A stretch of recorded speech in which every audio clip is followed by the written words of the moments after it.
Hi friends, welcome to smart tailoring. இப்போ நம்ம என்ன பார்க்க போகிறோம் அப்படின்னா, லைனிங் ப்ளவுஸ் எப்படி ஸ்டிச் பண்ணுறதுங்கிறத நம்ம பார்க்கலாம். அதுக்கு மெயின் கிளாத்தில் ஃபஸ்ட்டு லைனிங்கை எல்லாத்தையும் வச்சு நம்ம அட்டாச் பண்ணிக்கலாம்.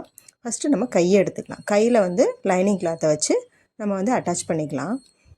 பாருங்கள், ஃபஸ்ட்டு நான் கை தான் எடுத்து ஜாயின் பண்ணுறேன்.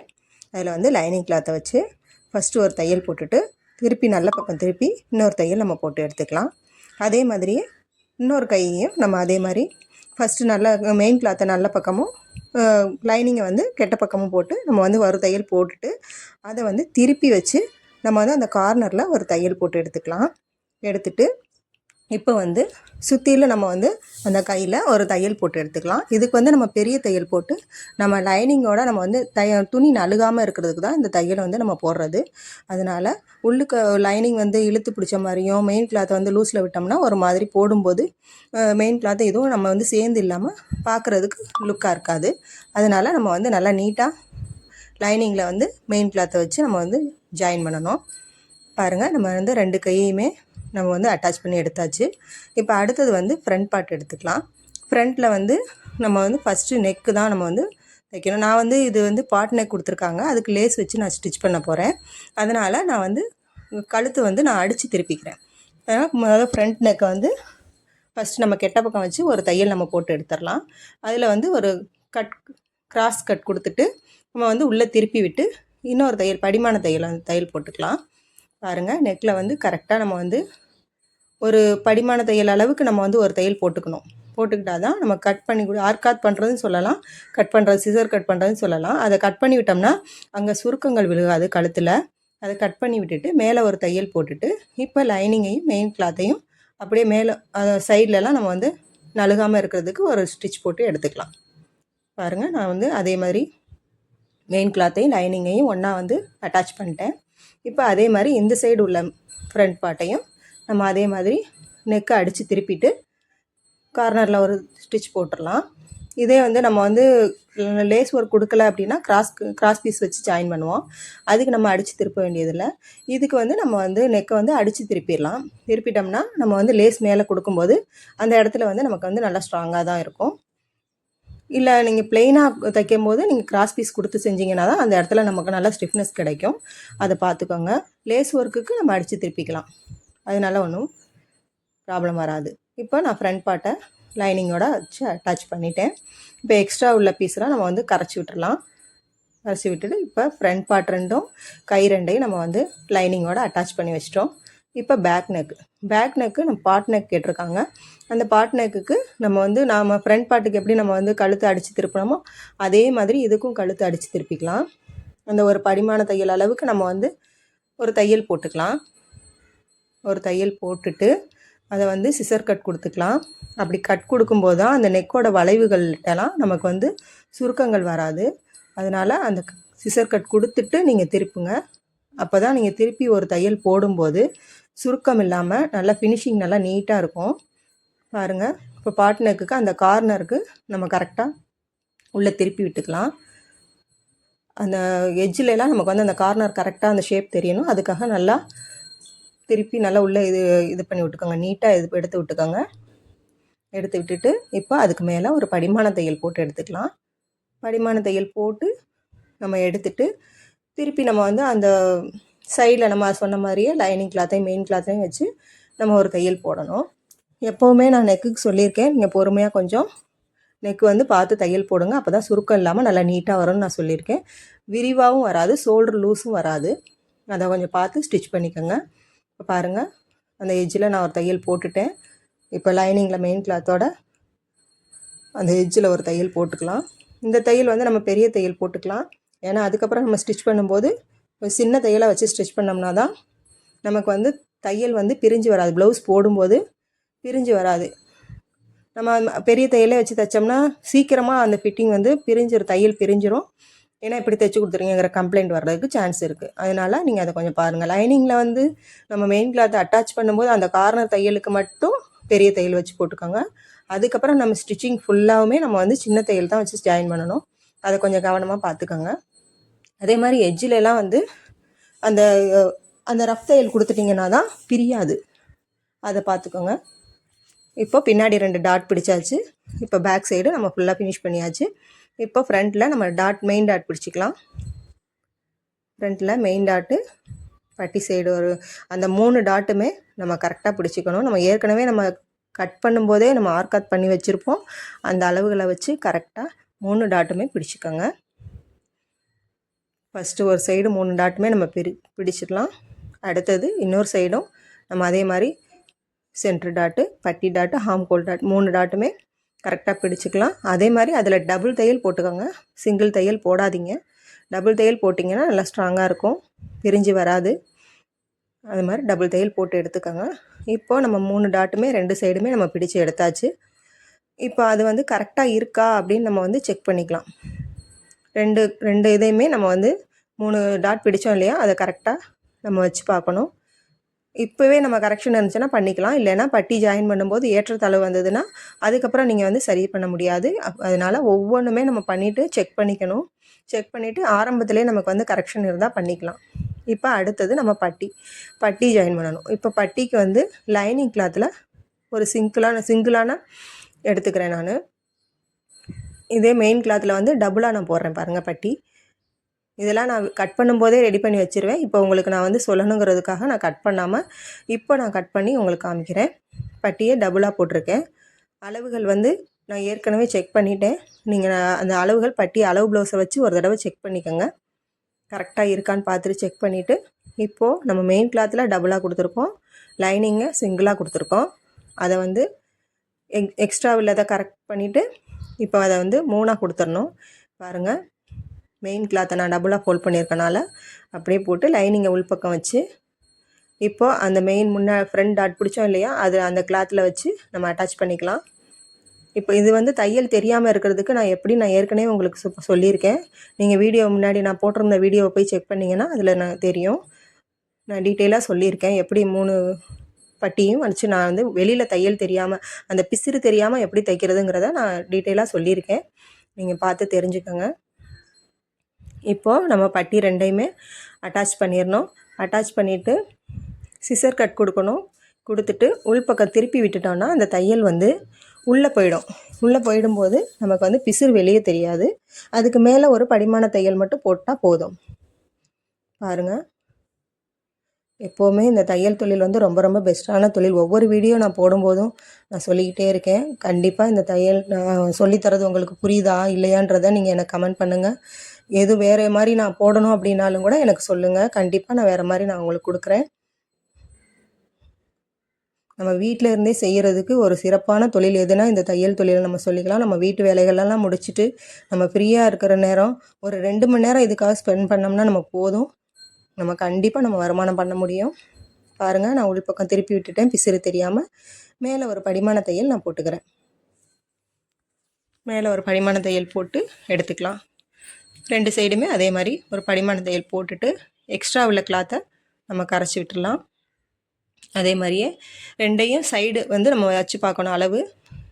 நான் முன்னாடியே சொன்ன மாதிரி ஒவ்வொன்றும் செக் பண்ணி கரெக்ஷன் இருந்தால் ஸ்டார்டிங்கில் நம்ம கரெக்ஷன் பண்ணிக்கலாம். இப்போ பேக் சைடு சைடு இருக்கு இல்லையா, அதையும் இதையும் கரெக்டாக இருக்கான்னு ஒரு தடவை செக் பண்ணிவிட்டு நம்ம பட்டி கீழே நம்ம ஒரு தையல் போடுவோம். இது எனக்கு கரெக்டாக இருக்குது, அதனால் நான் அப்படியே ஒரு தையல் போட்டுக்கிறேன். எக்ஸ்ட்ரா இருந்ததுன்னா ஒரு மடிச்சுட்டு நம்ம தையல் போட்டு எடுத்துக்கலாம். இது கரெக்டாக இருக்குது. எனக்கு பேக் சைடும் ஃப்ரண்ட் சைடும் இப்போ கரெக்டாக இருக்குது. வச்சு பார்த்துட்டு ஒரு ஸ்டிச் போட்டாச்சு. பாருங்கள், எக்ஸ்ட்ரா உள்ளதை கரைச்சி விட்டுட்டு இப்போ நம்ம ஃப்ரண்ட்டு பட்டி ஐப்பட்டியும் வீப்பட்டியும் எடுத்துக்கணும். இப்போ அதுக்கு மெயின் கிளாத்தில் ஒரு 2 இன்ச் அளவுக்கு நான் 2 இன்ச் அகலம், பட்டியோட லென்த் எவ்வளவோ அதை நம்ம கரெக்ட் பண்ணி நம்ம கட் பண்ணிக்கலாம். அதே மாதிரி லைனிங்லேயும் அதே மாதிரி கட் பண்ணி எடுத்துக்கணும். பாருங்கள், இதையும் நான் டபுளாக தான் கொடுப்பேன். அதே மாதிரி இதை டபுளாக கொடுக்கறதுனால லைனிங்லேயும் அதே மாதிரி நான் கட் பண்ணி எடுத்துக்கிறேன்.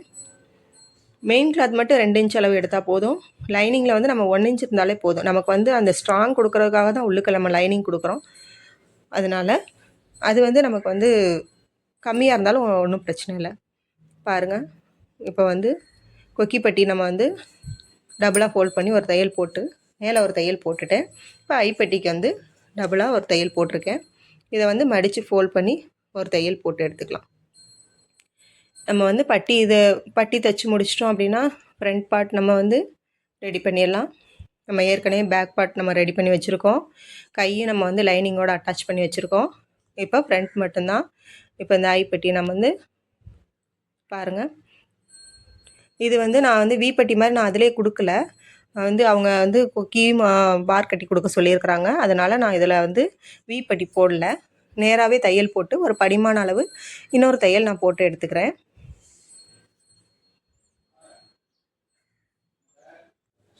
இப்போ பாருங்கள், இப்போ அதுக்கு மேலேயே ஒரு படிமான தையல் போட்டுக்கலாம். போட்டாச்சு. இப்போ ஐப்பட்டியும் கொக்கிப்பட்டியும் நம்ம வந்து தைச்சாச்சு. கரெக்டாக இருக்குன்னு ஒரு தடவை செக் பண்ணிக்கலாம். இப்போ ஃப்ரண்ட் பார்ட்டு, பேக் சைடு, கை எல்லாமே நம்ம ரெடி பண்ணி வச்சுருக்கோம் இல்லையா. இப்போ அடுத்தது வந்து நம்ம அதை வந்து ஷோல்ட்ரு ஜாயின் பண்ணிக்கணும். ஷோல்ட்ரு ஜாயின் பண்ணிக்கலாம். இப்போ ஒரு சிலர் வந்து அக்கா நான் தைக்க பழகிட்டேன், ஆனால் வந்து எனக்கு துணியே வரமாட்டேங்குது அப்படின்னு சொல்லி ரொம்ப ஒரு மாதிரி நினப்பாங்க. ஆனால் வந்து கண்டிப்பாக துணி வரும். நீங்கள் வந்து கஸ்டமர் கேட்ட நேரத்தில் நீங்கள் தைச்சி கொடுங்க.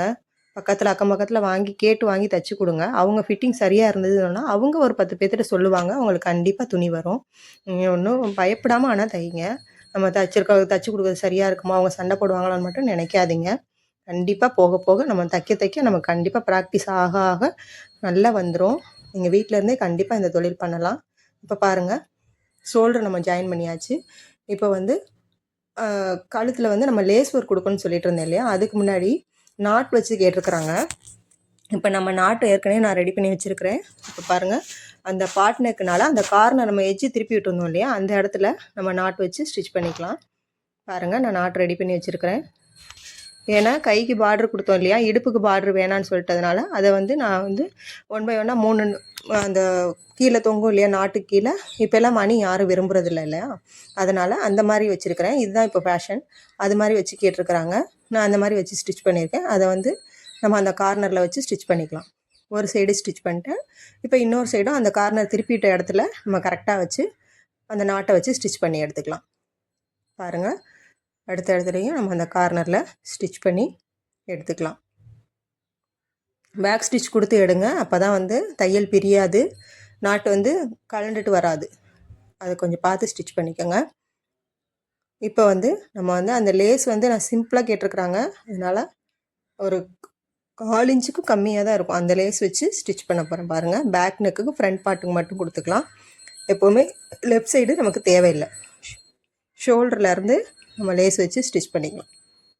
பாருங்கள், ஷோல்டர்லேருந்து லேஸ் ஒர்க் கொடுத்து நம்ம தைச்சிக்கலாம். நான் போடுற வீடியோ உங்களுக்கு பிடிச்சிருந்ததுன்னா கண்டிப்பாக எனக்கு வந்து லைக் பண்ணுங்கள், கமெண்ட் பண்ணுங்கள், சப்ஸ்கிரைப் பண்ணுங்கள். அடுத்தடுத்து நான் என்ன வீடியோ போடணும், எந்த மாதிரி வீடியோ போடணுங்கிறத கண்டிப்பாக நீங்கள் வந்து சொல்லுங்கள். நான் அதுக்கு தகுந்த மாதிரி வீடியோ போடுறேன். சப்போர்ட் பண்ணுங்கள். பாருங்கள், லேஸ் வச்சு ஃபஸ்ட்டு நம்ம ஒரு தையல் போட்டுக்கலாம். ஆனால் இது வந்து 4 இன்ச்சு கம்மியாக இருக்கனால நம்ம சிங்கிள் தையல் போடக்கூடாது. 2 சைடுமே ஸ்டிச் போட்டால் தான் அந்த லேஸ் பார்க்கும்போது லுக்காக இருக்கும். அதே மாதிரி நீங்கள் இதில் வந்து ஒரு ஸ்டிச் போடாதீங்க, டபுள் ஸ்டிச் போட்டுக்கோங்க. ஒவ்வொன்றுக்குமே எனக்கு தெரிஞ்ச அளவுக்கு நான் விவரமாக டீட்டெயிலாக சொல்கிறேன். அது உங்களுக்கு புரியுதா, அது வந்து கரெக்டான்றதை எனக்கு வந்து கமெண்ட் பண்ணுங்கள். பாருங்கள், இப்போ நம்ம லேஸ் வச்சு தைச்சிக்கலாம். இப்போ நம்ம வந்து ப்ளவுஸ் தைக்கிறது நமக்கு வந்து செட் ஆகலை, ஒரு லூஸ் வருதுங்கிறாங்க. இந்த தையல் தொழிலை பொறுத்த வரைக்கும் நமக்கு வந்து சேரீ ஓரம் அடிக்கிறது, ஃபால்ஸ் அடிக்கிறது, ஒரு நைட்டி மேடி அடித்து கொடுக்குறது, இந்த மாதிரி ஒரு சின்ன சின்ன இது தைச்சாவே நமக்கு வந்து கண்டிப்பாக நமக்கு பைசா கிடைக்கும். நீங்கள் அதனால் இந்த தொழிலை கண்டிப்பாக கற்றுக்கங்க. கற்றுக்கிட்டு நீங்கள் கண்டிப்பாக வெளியிலையும் வாங்கி தைச்சி கொடுங்க. இதில் வந்து டைம் மேனேஜ்மெண்ட் தான் நம்ம முக்கியம். நம்ம கண்டிப்பாக வீட்டு வேலைகளெல்லாம் முடிச்சுட்டு ஒரு 11 மணிக்கு நம்ம வந்து இந்த இதில் இது பண்ணால் ஒரு 2 மணி நேரம் அதில் ஸ்பெண்ட் பண்ணால் கூட நமக்கு போதும். சோம்பேறித்தனம் இல்லாமல் நம்ம தைச்சோன்னா கண்டிப்பாக இதில் நல்லாவே நம்ம வருமானம் பார்க்கலாம். நான் திருப்பி திருப்பி என்னடா இதே சொல்கிறேன்னு நீங்கள் நினைக்காதீங்க. கண்டிப்பாக நீங்கள் இதை தையல் பழகிக்கங்க. ஏதாவது டவுட் இருந்தாலும் என்கிட்ட கேளுங்க. எப்படி வீடியோ போடணும்னு நீங்கள் சொல்லுங்கள், நான் கண்டிப்பாக அதுக்கு தகுந்த மாதிரி நான் போடுறேன். பாருங்கள், நம்ம லேஸ் வச்சு நம்ம அட்டாச் பண்ணியாச்சு. ஃபஸ்ட்டு சிங்கிள் தையல் தான் போடுறோம். பாருங்கள், அந்த கார்னரில் போட்டுக்கோங்க. இது வந்து மெலிசான லேஸ் தானே, நம்ம ஒரு தையல் போட்டால் போதும்னு மட்டும் போடாதீங்க, ஃபினிஷிங் நல்லா வராது. அதனால் நீங்கள் இந்த சைடும் அந்த சைடும் கண்டிப்பாக டபுள் தையல் போட்டுக்கோங்க. அதே மாதிரி முடிகிற இடத்துல அந்த பிசிறு தெரியாமல் போட்டு நல்லா மடக்கி இது பண்ணி விடுங்க. கார்னர்லாம் திருப்பும்போது கவனமாக திருப்பி விடுங்க. அந்த லேஸ் வச்சு பண்ணும்போது சுருக்கம் வராமல் அந்த மடக்கி இருக்கிறது சுருக்கம் இல்லாமல் இருக்கணும் அந்த லேஸ். அதுக்கு தகுந்த மாதிரி பண்ணுங்கள். பாருங்கள், நான் இந்த இது மட்டும் நான் பொறுமையாக தைக்கிறதுன்னு பாருங்கள். அதனால் கண்டிப்பாக இந்த கழுத்து பகுதின்னு மட்டும் நம்ம மெயினாக எடுத்துக்கிட்டோம்னாலே நம்ம கொஞ்சம் பொறுமையாக தான் செய்யணும். அப்போ தான் வந்து கழுத்து நெக்கு பார்க்கும்போது கண்டிப்பாக கரெக்டாக லுக்காக இருக்கும். நல்லா தைச்சிருக்கீங்க, நீங்கள் கண்டிப்பாக பேர் எடுக்கலாம். பாருங்கள், சிங்கிள் தையல் போட்டாச்சு. இப்போ இந்த சைடு இன்னொரு தையல் நம்ம வந்து போட்டு எடுத்துக்கலாம். ஒரு நாளைக்கு சாதா ப்ளவுஸு ஒரு 5 ப்ளவுஸ் தைச்சாலே நமக்கு வந்து 500 ரூபாய் ஆச்சு. இந்த தொழிலில் வந்து நமக்கு வந்து நம்மளுடைய திறமையை பொறுத்து தான் நமக்கு வந்து வருமானம் கிடைக்கும். நம்மளால் 500 ரூபாயும் சம்பாதிக்க முடியும், 1000 ரூபாயும் சம்பாதிக்க முடியும். அதே மாதிரி ஒருத்தட்ட போய் நின்று நம்ம இத்தனை மணி நேரம் வேலை செய்யணுங்கிற அவசியமே இல்லை. நம்ம வந்து நம்மளுடைய ஒர்க்கெல்லாம் முடிச்சுட்டு நமக்கு கிடைக்கிற டைமில் நம்ம செய்யலாம். பாருங்கள், இன்னொரு ஸ்டிச் நம்ம போட்டு எடுத்துக்கலாம். இப்போது நம்ம வந்து நெக் ஃபினிஷ் பண்ணியாச்சு. இப்போ அடுத்தது வந்து நம்ம கை ஜாயின் பண்ணணும். இந்த திருப்புற இடத்துல மட்டும் பாட் நெக் திருப்புற இடத்துல மட்டும் கண்டிப்பாக கவனமாக திருப்புங்க. அதே மாதிரி பா நெக் வைக்கிறது, ஸ்டார் நெக் வைக்கிற அந்த கார்னர் திருப்பும்போது அந்த சுருக்கங்கள் வராமல் எப்படி திருப்புறதுன்னு அதை பற்றி டீட்டெயிலாக எனக்கு போடுங்கன்னு சொன்னாலும் கேளுங்க, நான் கண்டிப்பாக போடுறேன். பாருங்கள், இப்போ பாருங்கள், நெக்கில் எந்த வித சுருக்கமும் இல்லாமல் நீட்டாக நமக்கு வந்துடுச்சு பாருங்கள். இப்போ அடுத்தது நம்ம கையை வந்து அட்டாச் பண்ணிக்கலாம். கையில் நான் அந்த மாதிரி சொல்லியிருந்த மாதிரியே ஃப்ரண்ட் பார்ட்டுக்கு நான் வந்து கொஞ்சம் குடஞ்சி வெட்டியிருப்பேன். அதே மாதிரியே கையிலையும் கை நம்ம கட் பண்ணியிருப்போம் இல்லையா, அதுலேயும் நம்ம ஃப்ரண்ட்டில் குடஞ்சி வெட்டியிருப்போம் இல்லையா, அந்த ஃப்ரண்ட் குடஞ்சி வெட்டினதும் கையில் குடஞ்சி வெட்டினதும் ஃப்ரண்ட் பார்ட்டில் குடஞ்சி வெட்டினதும் கரெக்டாக நமக்கு வந்து ஸ்டிச் பண்ணும்போது வரணும். அதை கண்டிப்பாக பார்த்து ஸ்டிச் பண்ணுங்கள், மாற்றி பண்ணிடாதீங்க. அதில் தான் மெயினாக நம்ம பார்த்துக்கணும். உங்களுக்கு அந்த மாதிரி டவுட் வருது அப்படின்னா இந்த மாதிரி ஜாயின் பண்ணும்போது நீங்கள் வந்து கையில் கரைச்சி விட்டுக்கலாம். அந்த பயம் இருந்து மாற்றி நான் ஸ்டிச் பண்ணிடுவேன் அப்படின்னு பயம் இருந்ததுன்னா நீங்கள் வந்து அந்த மாதிரி பண்ணிக்கோங்க. அதுக்கு தான் நம்ம வந்து சிசர் கட் கொடுப்போம். அதுக்கு நீங்கள் வந்து மறந்துடாமல் அந்த ஜாயின் பண்ணும்போது பார்த்து நம்ம ஜாயின் பண்ணணும். அதை பார்த்துக்கோங்க. இப்போ பாருங்கள், ஜாயின் பண்ணியாச்சு. இதுலேயும் நம்ம வந்து டபுள் ஸ்டிச் போடணும். இப்போ நான் வந்து சிங்கிள் ஸ்டிச் போட்டாச்சு. இன்னொரு ஸ்டிச் நம்ம போட்டு எடுத்துக்கணும். இப்போ போட்டு நம்ம எடுத்துக்கலாம். பாருங்கள், டபுள் ஸ்டிச் போட்டு நம்ம எடுத்துக்கணும். அதே மாதிரியே இந்த சைடும் நம்ம வந்து எக்ஸ்ட்ரா உள்ள பிசுரெல்லாம் நம்ம வந்து அப்பப்போ கட் பண்ணி விட்டுருங்க, மறந்துடாதீங்க. இப்போ இந்த சைடும் நம்ம அதே மாதிரி பாருங்கள், ஃப்ரண்ட் பார்ட்லேயும் இதில் சிசர் கட் கொடுத்துருப்பேன், அதையும் நான் வச்சு பார்த்து தான் நான் அட்டாச் பண்ணுறேன். ஷோல்டர்லேருந்து நான் கண்டிப்பாக வச்சு பார்த்துட்டு அட்டாச் பண்ணுவேன். ஒரு சிலர் வந்து ஷோல்டர்லேருந்து இந்த சைடும் அந்த சைடும் தனித்தனியாக ஜாயின் பண்ணுவாங்க. நான் வந்து அப்படி இல்லை, வச்சு பார்த்து கரெக்டாக நான் அதை வச்சு ஃபிட் பண்ணிடுவேன். அதே மாதிரி உங்களுக்கு இந்த மாதிரி இருக்கிறது உங்களுக்கு ஓகேனா நீங்கள் இந்த மாதிரி கூட ஸ்டிச் பண்ணிக்கலாம். இல்லை எனக்கு வந்து அந்த மாதிரி இருந்தால் நகர்ந்து வருது அப்படின்னா ஷோல்டர்கிட்ட சிசர் கட் கொடுத்துருக்கோம் இல்லையா கையில், அதை கரெக்டாக வச்சு இந்த சைடும் அந்த சைடும் ஸ்டிச் பண்ணிவிட்டு அதுக்கப்புறம் இன்னொரு ஸ்டிச் வந்து நமக்கு வந்து லென்த்தாக போட்டுக்கலாம். பாருங்கள், இப்போ இந்த கையும் நம்ம ஸ்டிச் பண்ணியாச்சு. டபுள் தையல் போட்டு எடுத்துக்கலாம். டபுள் தையல் போட்டு எடுத்துட்டோம்னா இப்போ ப்ளவுஸ் ஃபினிஷ் பண்ணுற ஸ்டேஜுக்கு வந்துட்டோம். இப்போ நம்ம சைடு வந்து அட்டாச் பண்ணிட்டோம்னா ப்ளவுஸ் ஃபினிஷ்ட் ஆகிடும். இது வந்து ஒரு ஆஃப் சாரியோட ப்ளவுஸு. நான் வந்து அந்த ஆஃப் சாரியோட பாவாடை வந்து நான் ஏற்கனவே ஷார்ட்ஸில் போட்டிருப்பேன், நீங்கள் வந்து பாருங்கள். ஒரு ஆஃப் சாரி மாடல் எப்படி தைக்கலாங்கிறதுக்கு அது ஸ்கர்ட் வந்து நான் வந்து ஷார்ட்ஸில் போட்டிருப்பேன். ப்ளவுஸ் வந்து இப்போ வந்து நான் வீடியோவாக நான் அப்லோட் பண்ணுறேன், அதை கொஞ்சம் பார்த்துக்கோங்க. இப்போ பாருங்கள், இப்போது நம்ம கை ஸ்டிச் பண்ணிகிட்ருக்கோம் இல்லையா, அதில் வந்து இன்னொரு தையல் நம்ம போட்டு எடுத்துக்கலாம். டபுள் ஸ்டிச் போடுங்க. கை ஆம்கோலுக்கு கண்டிப்பாக டபுள் ஸ்டிச் போடுங்க. அதே மாதிரி அந்த தையல் நம்ம ஃபஸ்ட்டு போட்ட தையல்லையே அதுக்கு மேலேயே நமக்கு தையல் வர்ற மாதிரி போட்டிங்கன்னா ஸ்ட்ராங்காக இருக்கும் அந்த தையல். அவ்வளோ சீக்கிரம் நமக்கு பிரியாது. ஏன்னா நம்ம ப்ளவுஸ் வந்து ஃபிட்டாக போடும்போது தையல் வந்து பிரியறதுக்கு சான்ஸ் இருக்குது. நம்ம ஒவ்வொரு தையலுமே செக் பண்ணி நம்ம வந்து கரெக்டாக நம்ம போட்டோன்னா அவ்வளோ சீக்கிரம் பிரியாது. நம்ம வந்து நம்ம ஸ்டிச்சிங்லேயும் எந்த மிஸ்டேக்கும் வராது. நீங்கள் தைச்சி கொடுத்தீங்க பாருங்கள் அது முன்னாடி பிரிஞ்சிருச்சுன்னு சொல்கிற மிஸ்டேக் கண்டிப்பாக வராது நமக்கு. அது நீங்கள் தைக்கும்போதே அது ஒவ்வொன்றையும் பார்த்து தைச்சிக்கோங்க. இப்போ பாருங்கள், நம்ம வந்து கைக்கு ஒரு தையல் டபுள் தையல் போட்டு எடுத்தாச்சு. இப்போது சைடு ஜாயின் பண்ண போகிறோம்.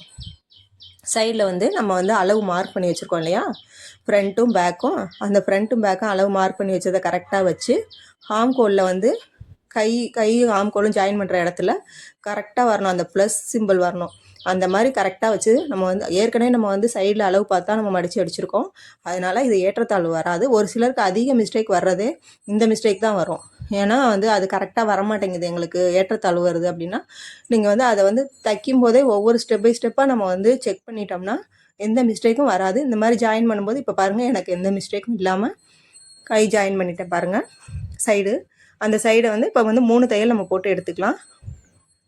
சைடில் வந்து இந்த சைடு 3 தையல், அந்த சைடு 3 தையல் அதே மாதிரி போடணும். இப்போ ஒரு சைடு நான் வந்து 3 தையல் போட்டு எடுத்துக்கிறேன். இப்போ எக்ஸஸாக உள்ளதை நூல்லாம் நம்ம வந்து கட் பண்ணி விட்டுறலாம். சைடில் வந்து நம்ம 3 தையல் போட்டது இல்லாமல் 1 இன்ச் அளவு நம்ம எக்ஸ்ட்ரா விட்டுறணும். நமக்கு வந்து தேவைப்பட்டால் அவங்க அந்த சைடு தையல் போட்டு இதை பிரிச்சுக்கலாம். அதுக்காக எக்ஸ்ட்ரா ஒரு 1 இன்ச் அளவுக்கு நம்ம விட்டுட்டு அதுக்கு அங்கிட்டு வெளில பிசுறு எல்லாத்தையுமே நம்ம சிசரில் கட் பண்ணிடலாம். பாருங்கள், நான் கட் பண்ணிட்டேன். அதே மாதிரியே அந்த பிசுறு இல்லாமல் நீங்கள் அப்பப்போ அந்த பிசுறு இருக்க எல்லாத்தையுமே கட் பண்ணி விட்டுட்டிங்கன்னா நீட்டாக இருக்கும். அந்த எட்ஜில் வந்து ஒரு தையல் போட்டுக்கலாம். ஏன்னா நம்ம வந்து பிசுறு தெரியும் இல்லையா, இப்போ ஓவர்லாக் பண்ணோம் அப்படின்னா நமக்கு அந்த பிசுறு தெரியாது. நான் வந்து ஓவர்லாக் பண்ணுறதில்ல, ஓவர்லாக் மிஷின் என்கிட்ட இல்லை. அதனால் நான் வந்து அந்த தையல் அந்த பிசுறு தெரியாமல் இருக்கிறதுக்கு எக்ஸ்ட்ரா நான் அந்த கார்னரில் வந்து ஒரு தையல் போட்டுருவேன். இப்போ நம்ம அந்த சைடு வந்து சைடு தையல் போட்டு ஃபினிஷ் பண்ணியாச்சு. இப்போ இந்த சைடு வந்து நம்ம வந்து அதே மாதிரி மார்க் பண்ண இடத்துலேருந்து கரெக்டாக வச்சு ஹாம்கோல் அளவு ஏற்றத்தாழ்வு இல்லாமல் கரெக்டாக அந்த இடத்துலையும் வச்சுட்டு கை அளவு மார்க் பண்ணியிருக்கோம் இல்லையா, அதையும் வச்சு நம்ம வந்து மார்க் பண்ணி எடுத்துக்கலாம். பாருங்கள், தையல் போட்டாச்சு. ஃபஸ்ட் நம்ம ஒரு தையல் போட்டுட்டோம். இப்போ அடுத்தது அதே மாதிரி ஒரு படிமான தையல் அளவுக்கு அதுக்கு பக்கத்துலேயே நம்ம வந்து கரெக்டாக நம்ம தையல் போடும்போது நீட்டாக கொண்டு போனோம்னா தையல் வந்து நெளிவு சுழிவு இல்லாமல் கரெக்டாக வரும். அதை பார்த்துக்கோங்க. பாருங்கள், நான் வந்து 3வது தையல் போட்டுட்டேன். அட்ஜஸ்ட் தையல், இது 3 தையலும் கண்டிப்பாக நம்ம வந்து எல்லா ப்ளவுஸ்லேயுமே போட்டு கொடுக்கணும். சுடிதார் தைச்சோம்னாலும் அதே மாதிரியே 3 தையல் நம்ம போட்டு எடுக்கணும், அதை பார்த்துக்கோங்க. இப்போ சைடில் உள்ள பிசுரெல்லாம் நம்ம கட் பண்ணிவிட்டு அந்த எட்ஜில் நம்ம அந்த சைடு போட்டிருந்தோம் இல்லையா, அதே மாதிரியே இதுலேயும் ஒரு தையல் போட்டு எடுத்துக்கலாம். இப்போ நான் சொல்லி கொடுத்ததெல்லாம் உங்களுக்கு நல்லா புரியுது, இதே மாதிரியே நீங்கள் அடுத்து நெக்ஸ்ட்டு ஏதாவது வீடியோ போடுங்கன்னா அது என்ன வீடியோ போடணும்னு சொல்லுங்கள், கண்டிப்பாக நான் போடுறேன். நான் போடுற வீடியோ உங்களுக்கு பிடிச்சிருக்கு அப்படின்னா லைக் பண்ணுங்கள், ஷேர் பண்ணுங்கள், சேனலை சப்ஸ்கிரைப் பண்ணி சப்போர்ட் பண்ணுங்கள். இதே மாதிரி நிறைய நான் வீடியோ நான் போஸ்ட் பண்ணுறேன், கண்டிப்பாக நீங்கள் பாருங்கள். அப்லோட் பண்ணுறேன். நீங்கள் ஒவ்வொரு வீடியோவும் பார்த்து அதில் நான் என்ன மிஸ்டேக் பண்ணியிருக்கேங்கிறத எனக்கு சொல்லுங்கள். பாருங்கள், ஃபுல்லாக ப்ளவுஸ் வந்து நம்ம ஃபினிஷ் பண்ணி எடுத்தாச்சு. பாட் நெக் வச்சு இப்போ பாருங்கள், நெக்லலாம் எந்த விதமான சுருக்கமும் இல்லை. நமக்கு வந்து கரெக்டாக ஃபிட்டிங்கும் இது போடும்போது அவங்களுக்கு கரெக்டாக இருக்கும்.